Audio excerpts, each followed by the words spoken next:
Target pa raw maibaba ng National Food Authority ang presyo ng kanilang bigas. Pero ang nagpapabigat ngayon sa bulsa ng mga mamimili, ang karneng baboy na nagtaas presyo pa.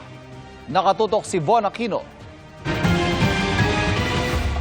Kahit tapos na ang mga handaan nitong Christmas holidays, mahal pa rin ang karneng baboy sa pamilihan. 10 to 30 pesos ang taas presyo sa huling monitoring ng Department of Agriculture kumpara sa presyo noong huling araw ng 2024. Sa Maynila, 20 to 40 pesos per kilo ang itinaas ng presyo ng kada kilo ng baboy sa Blumentritt Market. Every 3 days po may taas silang 5 pesos sa baboy. Para na lang po mabili. Kawawa naman po yung mga suki namin kasi medyo lugi pagka sa negosyo, lalo sa negosyo. Kasi tumaas eh. Minsan mag-a-adjust ka. Minsan mahirap mag-adjust ka. Mas mahal naman ang 30 pesos sa trabahong market. Habang sa Mega Q-Mart sa Quezon City, 60 to 70 pesos per kilo ang isinipa ng presyo.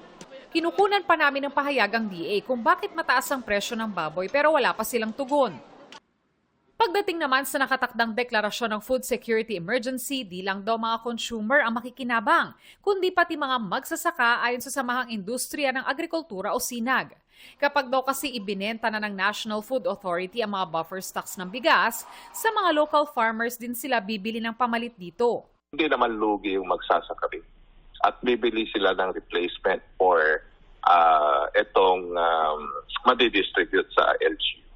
Tiyempo rin daw na sa huling bahagi ng Pebrero, simula na ng anihan ng palay na magpipik sa Marso. Kasi kung ma-implement yan, more or less mga 10 to 10 days pa yan, no? 10 to 15 days siguro. So sa tingin natin timing naman para ma-dispose ng mga ito. Hiling nila, i-review ng gobyerno ang Executive Order No. 62, ibalik ang dating taripa sa importasyon ng bigas at ibigay ang koleksyon ng taripa sa mga local farmer para bumaba ang production cost at mapababa rin ang presyo ng bigas. Sabi ni DA spokesperson Arnel de Mesa, plano nilang ibaba pa ang 38 pesos per kilo na presyo ng NFA rice. Yung ibebenta natin na presyo ng NFA, sa ngayon ay 38 na ibinebenta ng NFA pero merong pagtatakdang pagpupulong o resolution na ibababa yan sa 36 para maibenta sa 38 pesos sa pamilihan at meron din isa pang pagsusulong na ilagay sa 33 naman sa mga susunod na araw para ibenta ng LGU at 35 pesos. Ayon pa kay De Mesa, ang resolusyon na mag-aaproba sa food security emergency posibleng matanggap nila sa Lunes at sa Miyerkules posibleng aprubahan na ang deklarasyon. Ang maximum suggested retail price naman anya sa imported na bigas, inaasahang masisimulan na sa January 20. Para sa GMA Integrated News, Von Aquino, nakatutok, 24 oras. New Year, new goals ang ilang kapuso stars ng bibida sa upcoming series na Lolong Bayani ng Bayan at Binibining Marikit. At kasama sa mga yan ang kanilang hashtag Road to Fitness 2025. Paano nila kaya yan i-achieve? Alamin sa aking chika. Isang tulog na lang, mapapanood na ang pagbabalik ni na Lolong at Takila sa dambuhalang serye ng GMA Public Affairs na Lolong Bayani ng Bayan. Talagang pasabog na.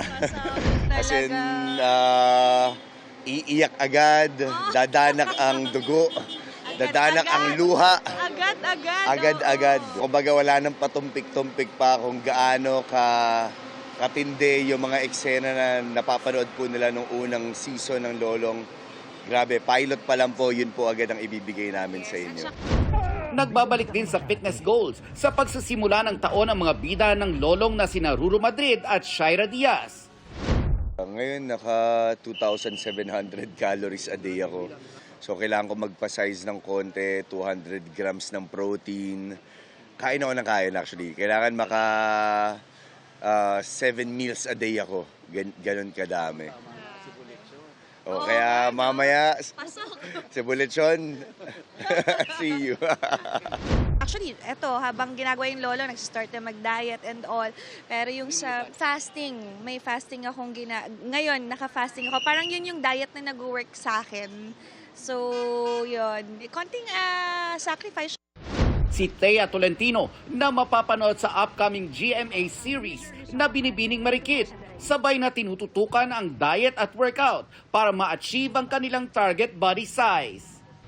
Ngayon, less carbs. Nagsishirataki rice ako ngayon. Dahil gusto ko nga medyo yung takal ng kanin ko, same. Nasa Cebu sila ngayon para makisaya sa Sinulog Festival. Kasama rin nila ang first-time kapuso na si Tony Labrusca. Nakasama rin sa Binibining Marikit. Well, I love Sinulog. This is my 3rd year in a row coming back. So, sana po mag-enjoy kaming lahat and excited to see the Cebuanos to promote. Kapuso Stars go to Sinulog. Game na nakisaya ang cast ng katatapos lang na Kapuso series na Widow's War. May bonus performances pa sila kabilang si Bea Alonso na thankful sa suporta sa kanilang serye. Nagpakilig din sa mga kapusong Cebuano ang cast ng mga Batang Riles. Nasa Sinulog din sina Lolong Bayani ng Bayan Stars, Ruro Madrid at Shaira Diaz. At sina Thea Tolentino at Tony Labrusca ng Binibining Marikit. Energy is real sa Day 1 ng Right Here concert sa bansa ng God of Music 17. Sa ilang snaps na isinare ng SBT, angat ang hot visuals ng Sebong. Ang Philo Carats feeling Adjun nice sa pasabog performances ng grupo.